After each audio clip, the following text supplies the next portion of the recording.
I want to thank you. First of all, I want to apologize for not being here with you today, and thank you for the honor of speaking to you. It's a privilege to be chosen to speak about two things. One, why we chose to change the direction of our culture almost 15 years ago, and what that looks like today. This video is the first time I've seen the video, and I was really struck by the sincerity of our people, and the things that they said you're going to hear resonate in the presentation that I prepared before I saw what they had to say.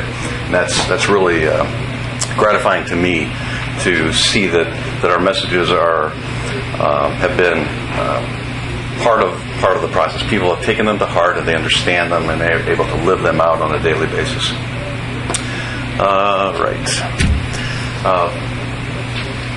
The first thing I want to talk about is something that I learned at a conference in 1989 that stuck with me. Just resonated at the time.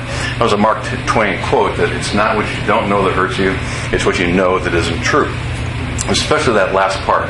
What you know that isn't true keeps coming through over and over. It was important to me before we started our journey in 1997, but once we started to change our culture, it became incredibly profound. We kept learning over and over that the things that we had been doing and believed in were actually not the right things to do.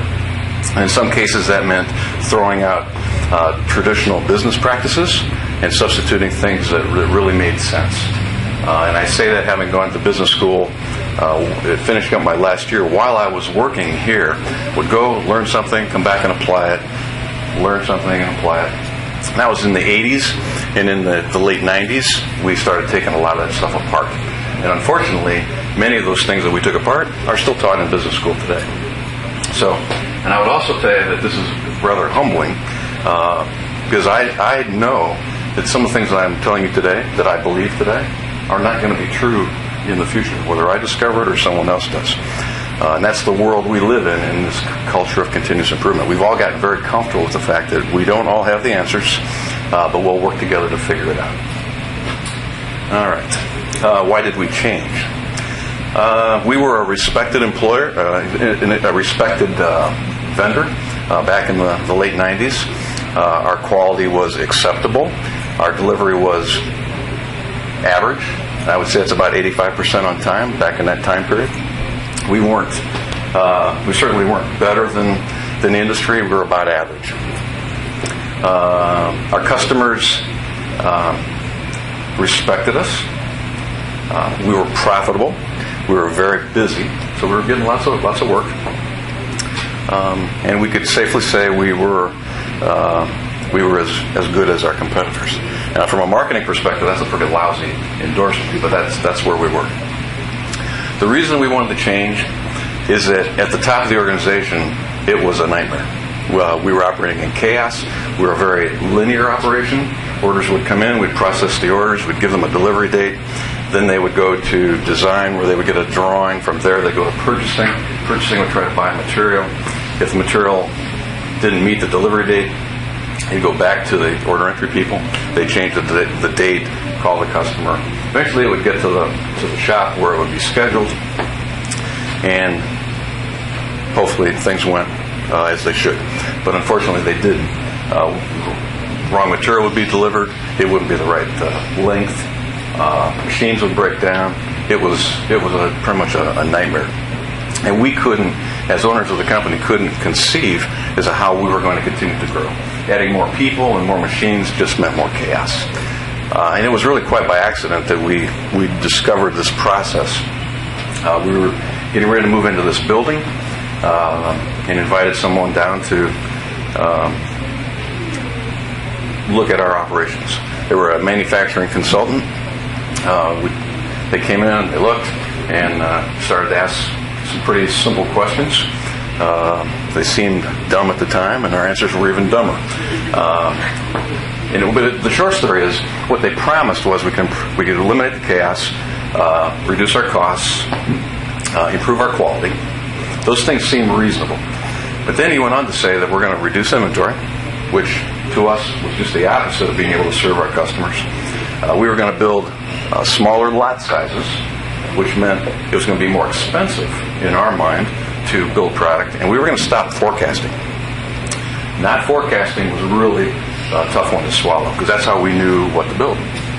So about half of what he said we could get our arms around, the other half we had to take in blind faith.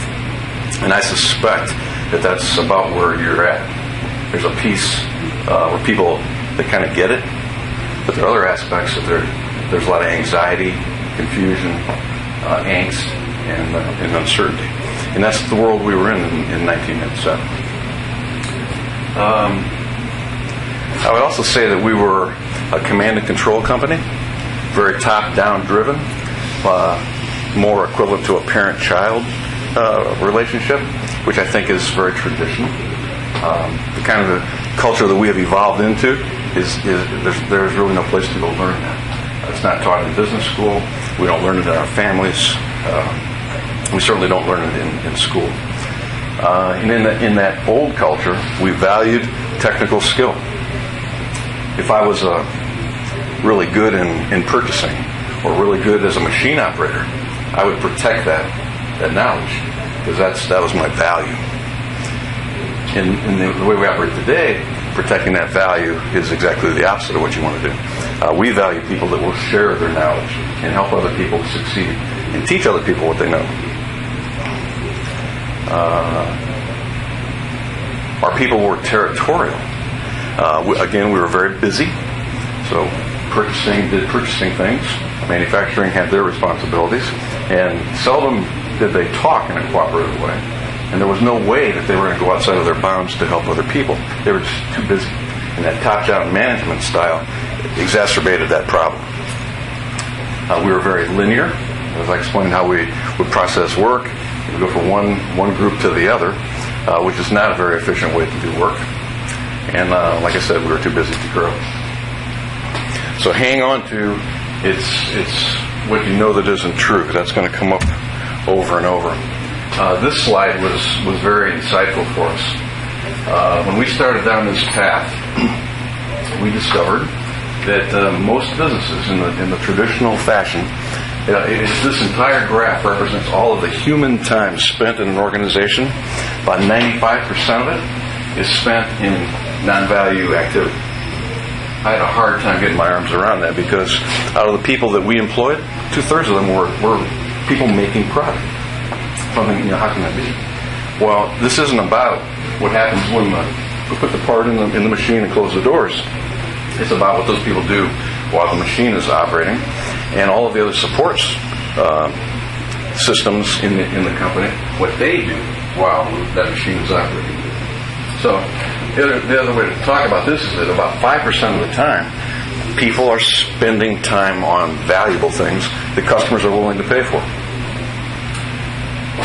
Another thing that we learned that wasn't quite true is because we saw ourselves as engineers and manufacturers, we spent all of our time focused on making those processes go faster and ignored this 95%, where there was a tremendous amount of opportunity to improve this by reducing this. That was counterintuitive to us. And one of the things that we learned in believing that focusing here was the best thing for us to do was exactly wrong. It was focusing here was where it was easiest to improve this by reducing that. So on the left is a list, not a comprehensive list by any stretch, but it's a list of the kinds of things that depict what non-value is. And if you take a look, you'll recognize that you probably do a lot of this stuff. Those are things that customers would prefer not to pay us to do. Waiting for approval, moving things around. Certainly expediting was a big part of what we did. And expediting in our world meant that the plan had failed, and we needed to take product, expedite it, and move it up and take care of a customer. Scrap, job costing, you can read through the list. Meetings, recruiting, inspection, accounting, forecasting was a big one. So the way we went after this stuff was to reduce what we could, get rid of the things that we could, and then reduce what was left. In the process, we got this down to about 70%, which by default meant that we were spending 30% of our time now on valuable items. And people that do this for a living will tell you that when you're in the 70-30 range, you're world class. I should tell you that in the slide before, I mentioned 95-5. When we mapped out our process, we were actually 1%, 99%. And what's really hard to get your arms around is that we were profitable. All right. Any questions? All right. This really was interesting to see so many people refer to this. They didn't always get it right. But I believe you've talked about values prior to this part of the presentation. In the mid-90s, we wanted to develop a mission statement. That was the hot thing to do at that time. So I went to a Stephen Covey How You Build a Mission Statement seminar. Spent 2 days. And at that time, I believe 27 words was the max. You had to get it done within 27 words or less, which was a little bit difficult, but finally got it down to 21 words. And I'm going to recite it for you to make a point. We will provide outstanding technological and service leadership beyond our customers' expectations so as to promote their interests, thereby ensuring continuous opportunities for our people. All right, I could repeat that 10 more times, and you still won't get it. If you see it on paper and read it, it makes sense, and it's philosophical. We also developed our values about that same time, and if you look around the building, you'll see them posted on the wall. And they were part of that video. Those static things that the values listed and the mission statement listed really didn't. I mean, they served their purpose and they moved us along, but it wasn't easy to incorporate them into everyday activity. So about in the 2004-2005 range, it kind of dawned on us that these are the two things that we actually do. Do the right things for the right reasons and help our customers be successful. I don't care what it is in the company. If you do something, make a decision, or do something that you think is of value and can point to one or both of these as the reason behind what you did, you're good. And most times, the things that we do apply to both. Conversely, we don't want to be doing anything that doesn't fit into either one of these categories. Do the right things for the right reasons and help our customers be successful. And I'll bet you get a pretty good chance of remembering those things when you leave here. They're very simple. And the people in the video, in various forms, are saying the same sort of thing.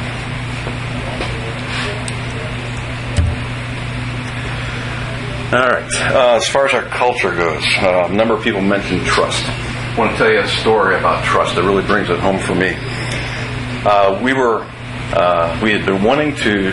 There's an organizational process called 5S, which Kristen can explain to you if anyone wants to know what that is. But we were starting a 5S project in our largest cell, and this is a Friday afternoon. I knew they were out there working on this thing. We shut down the cell for 2 days to go through this organizational process. So I went out just to see what was going on, and there's some really neat things that they were doing. And told them they were doing a great job and went back to my office. On the way back, I'm thinking, that stuff looked kind of expensive. I wonder if they've got a budget. So I went back out into the shop and asked one of the machine operators if you've got a budget. He goes, yeah. I said, do you mind sharing what that is? And he said, yeah, we have $25,000. I said, cool. Sounds good. So back to my office. I went down, and from there I went to talk with my partner, who's vice president of operations. And I said, Dave, you have any idea what they're spending this money on? He goes, no. I said, good, because that's kind of the answer I expected. So Monday rolls around. Again, I'm sitting in my office, and being an old concrete guy, I know what a concrete saw sawing concrete sounds like, and that's what I hear.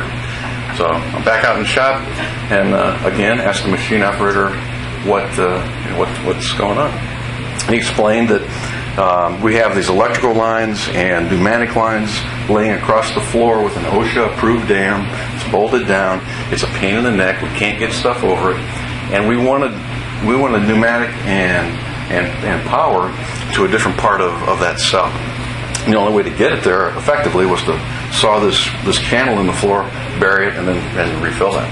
And I said, okay, cool. But the point is, as the president of the company, I didn't approve the budget number. Dave gave him that money. And Dave, being an accountant by training, did not ask for any kind of an ROI. How are you going to spend the money? What are you going to get back for it? That wasn't part of the equation. But our culture has advanced over a 15-year period to the point that we know, we believe that the money that they spent would be spent well. And what was going on is that the machine operators had ideas about how to improve their workspace. The leaders, about 5 leaders in the company, went to that cell and helped facilitate the fruition of those ideas. So you take any one of the projects that they were working on, and you couldn't make sense of it from a financial standpoint. But you also can't make sense of what those people feel when the ownership of the company gives them $25,000 to do things that they believe will help themselves. The fact that we trusted them to spend that money, you can't put a dollar value on how those people feel relative to how we trust them. So again, that's at this point we're 14 years into that culture. We didn't come out of the box handing out $25 or $25,000 checks, but that's where we've evolved to. Another thing we've learned is to focus on systems, not so much on people. The old top-down parent-child relationship, we were managing people. How long is somebody sitting in a break? Should they be there? And where should they be if they've been there for too long? That kind of thinking doesn't have any place in our culture today. We focus on systems. We dial them in. We figure out what's wasteful, what's not. And we do that together. And put a system together that is truly a functional way to operate. And then put the labor in place to support that system. At one point I was trying to get my arms around what the magic is in our organization. I was getting ready for a presentation. So I took about 5 of the manufacturing leaders out to lunch just to talk with them to see what it was that they thought was different about us.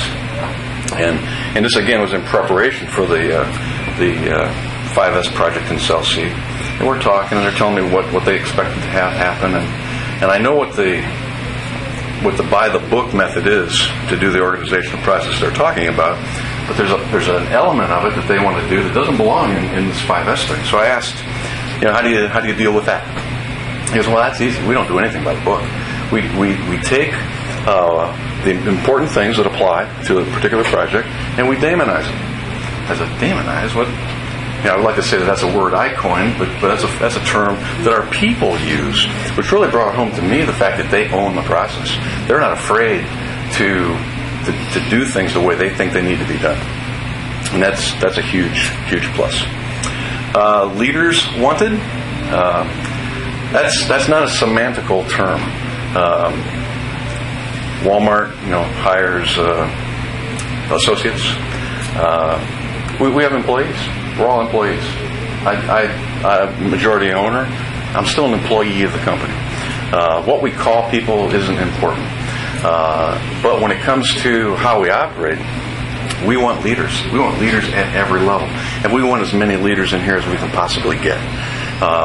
The old school way, the top-down method, we used to tell people to shut up and sit down. Not interested in what you have to say. They really got in the way. But when you develop a system and a culture that embraces change, is comfortable with being challenged, and I guarantee you I am challenged on a regular basis, you want people who can think, who can take those ideas, move forward with them, not afraid of failure. We all understand that failing is an opportunity to learn. It's a much more comfortable environment to be in. It's more comfortable for me. I don't feel like a nursemaid or somebody who's lording over people. It's much easier to be real people and to appreciate each other and develop relationships with the people that work for us. And Shelley sent me 4 months ago, 5 months ago, 6 months ago, a YouTube It was about what motivates people. I think they were trying to get at, compensation doesn't necessarily motivate people, was I think the premise. But what they discovered was that mastery, autonomy, and purpose in a culture is what really allow people to thrive. So as a good leader, I'm always scanning, are we doing the right things and what else could we be doing? So I looked at the video and I'm comparing us to it. And as I go through, I'm saying, that's where we are. Mastery, autonomy, and purpose. Our people on the shop floor, we operate 24 hours a day, effectively without supervision. That whole middle layer of supervisory people doesn't exist here. Not that those people from the traditional world don't have other roles within our organization, but that supervisory piece is gone. And when you put systems together that are really effective, you don't need supervisors. You don't need people telling other people what to do. So, but in that mastery piece, I think we want to jump to technical skills. Make sure they really know how to do their job from a technical perspective. And that's important. But along with those technical skills are the ability to get along with other people, to problem solve, brainstorm, to be collaborative, and to work well together. The autonomy piece, again, is knowing what to do and how to do it and when to do it without being told, and simply taking the opportunity to do that. And for us, that purpose piece is helping our customers be successful. They're not coming, they hope to get paid, but hopefully people are coming here in the commission of helping our customers be successful. Now lastly, I just want to talk a little bit about the elements, or the constituency of our culture. Certainly at the top of the pyramid would be customers. We don't exist. None of us have a job. We have no reason to be here if we're not taking care of our customers. If they don't send work to us, we're out of luck. We have no contracts with our vendors and no contracts with our customers. We have no boilerplate contracts on our purchase orders or on our sales orders. We hang it out there. Simply doing the right things for the right reasons and helping our customers be successful. So customers are number one. Just to give you an example of how we value employees. And as a subset of helping our customers be successful, we have to help our employees be successful. And one of the people in the video actually said that.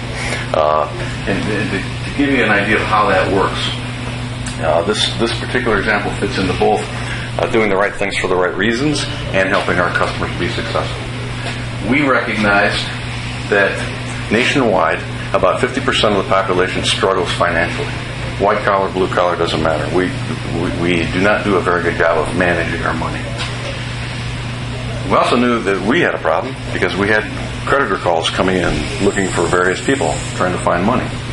And at some point in the process, in the continuous improvement mode, it dawned on us that if 50% of our people have their minds cluttered with financial stuff, trying to fight off creditors, but one, how effective are they going to be when they talk with customers? How effective are they going to be in the shop when we're asking them to build quality products, deliver on time, train other people, or we're trying to impart training on newer people? How much of it are they going to hear? So it became obvious to us that we need to help our people understand their finances better. So we sent Kristen to the Dave Ramsey University, got her certified, and offered that program to our employees, effectively free. They had to pay something to go through this 13-week course, but if they went through it and completed it, we gave them their money back. So it effectively cost them nothing. In the process, we discovered that out of about 60 employees, we had roughly $800,000 in non-mortgage debt and $10,000 in savings. So we had a problem, and over the next 13 months or weeks, went to work on helping them understand how to do that. One of the coolest stories was a fellow who was in that kind of a condition, had credit cards maxed out, just paying the interest, couldn't see how he would ever pay off his credit cards or his mortgage. Within 2 years, had his credit cards paid off, and was doubling up on his house payments. And today, he has no debt. He's debt free. Now, we did that for the right reasons, and we did it to help our customers be successful by helping our employees be successful. But the goodwill that generated from the people that went through the program was incredible. And they started to talk to our customers about this program. And it falls into the category that we call profound education. If we teach somebody how to do something on the job, that's okay. But if we teach them something that is applicable to the job, but they can take home and improve their life at home and teach their kids, then that falls into that profound category. And we like to do as much of that as possible. When you talked about systems, we bring our vendors into the process. We have very few vendors, but the ones we have, we depend on dearly. And they are true partners in what we do. We have been party to partnerships where the bigger vendor opposed us. This is not that case. We don't throw our weight around. We want our vendors to be profitable. We also don't let them abuse us. I mean, pricing is fair, but we ask them to do some extraordinary things to help us help our customers be successful, and they get that. So it's very our vendor base is very important to us. We do seminars for them. They're very involved in what we do here. It's a good relationship. Community. That's primarily fallen to me over the last 15 years, but slowly it's starting to move into the company. That's a little tougher one because people that are running machines they want to run the machine and go home and do their life. So getting them to do things beyond that it can be tough. But we've kept up the attempt, and one that's been really successful. It was kind of fun. This is the workshop project for a one-day workshop that about 7th and 8th graders attended from the South Bend Community School Corporation. And this is an attempt by our industry to help kids at that level get a little exposure to hydraulics and mechanical things. So, in a 3-hour period, we take them through how to build this thing, which is an element of a machine that they're going to have to build over the next 5 to 6 weeks and come back and compete with. So we take them through this, which actually works. Kristen, you take this with you for the actual presentation. So we teach them how to build that, and then they're given the actual challenge, which is to move wooden dowels from this location to this location, using only what they've learned on this demonstration day. So there are at least 4 functions that they have to work with. They have to this thing has to swing, has to elevate, clamp. So these 7th and 8th grade kids who had no exposure to this stuff leave with just that amount of knowledge, and over the next 5 weeks figure out how to build this machine. They come back on competition day. They can't bring what they built. They can only bring a portfolio of a drawing and some other issues or things that are part of the criteria. This event was held at Notre Dame. We've been trying to develop a relationship with Notre Dame for a long time.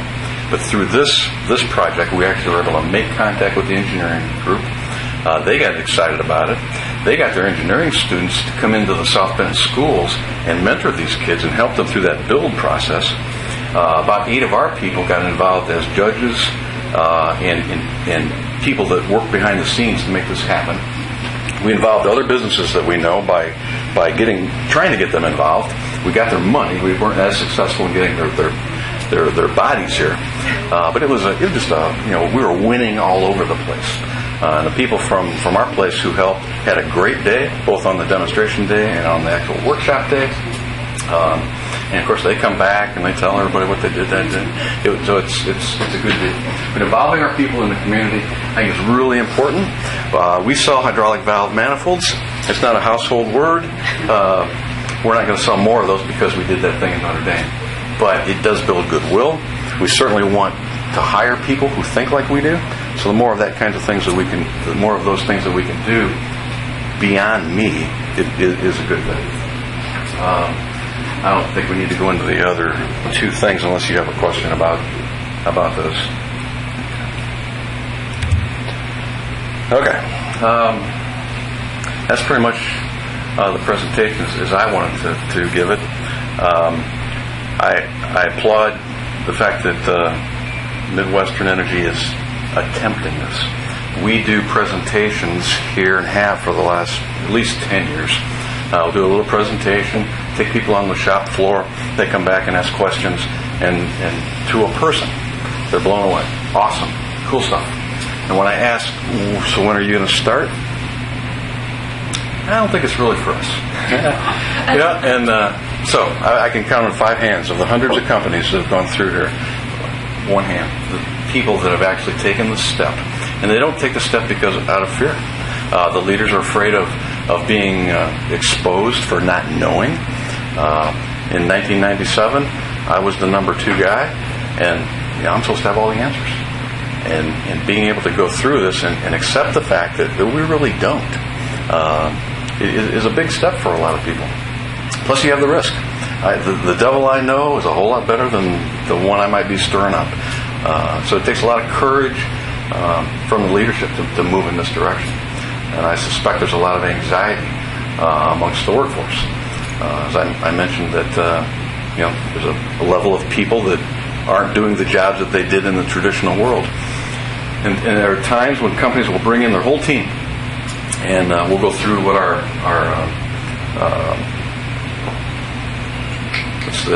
organizational chart, and they'll say, I don't see a scheduler, I don't see purchasing, I don't see me. Well, what's that mean? And the simple answer is it all comes down to attitude. If you get behind the process and you become part of the solution and you embrace it, and even though it's scary, you embrace the opportunity and move it forward, you're golden. If you're going to resist and try and thwart the change, there's probably not a place for it. So it really boils down to how everyone in the organization embraces the change. We have not done a flavor of the month thing in the last 15 years. Everything we do is agreed upon and understood at a very deep level amongst our leaders, certainly, and we move forward as a group. No longer top-down stuff. I mean, overall, we do some coaching, some directing, some what-ifs. But if we can't sell the people that have to make it happen, then we either have to retool and come back and resell, or it's not a good idea. So that's all I have to say. Wish you well. If you have any questions, I'd be happy to. Just one if I can. Yeah. You talk about this being a 14, 15-year process, and you do get a lot of people out of their comfort zone. And I think you're out of your comfort zone a little bit as well in terms of adopting these new values and culture. How long really did it take? I mean, I assume you adopted the new values, and there's a period where maybe everybody's crawling, and then they get up and start walking, and then they're jogging and into a full sprint. I mean, how long does that process take? I can tell you how it would work had we done it correctly, but we made some mistakes. Yeah. By our own admission. We were told that we needed to do certain things, and we were under the gun moving into this building, and we made the mistake of thinking we knew what high-performing work teams were based on our experiences on athletic fields. And athletic field teamwork has nothing to do with what this is. So we didn't prepare our people properly. And you are. You've got people from all throughout the organization involved in teams that are starting to make this happen. We didn't do that. So we really struggled for the first 2 years until we realized just how much of a mistake we had made. And that's the point where I think most companies would have pulled the plug. Said, this doesn't work, we're out of here. But luckily, the ownership of the company believed in the process. And we hired 2 people. We actually hired one and then brought a consultant. And really worked on the team building piece. We had people that wouldn't speak to each other. Shifts in a given cell that wouldn't talk to each other. And but those are great opportunities to help those teams build and learn. And it was really fascinating to watch them move from a real contentious mode into one where they thought there might be some hope, and they started to work through their problems. It's a 6-month to a 12-month deal to get to critical mass, if it's done correctly. The fellow that helped us is still doing it, and he'll tell you that it's a 6-month process. In 6 months, you should be up and running and better off than you were 6 months prior. And from that point on, you keep getting better. So I say we've been at it for 14 years. We probably were sailing after 5. And from then on, it's refinements. The kinds of improvements that we make today are things that we never would have dreamed. We never would have at the radar. They're so small when you're operating in a traditional fashion. Anything else? Good. Get my coat on.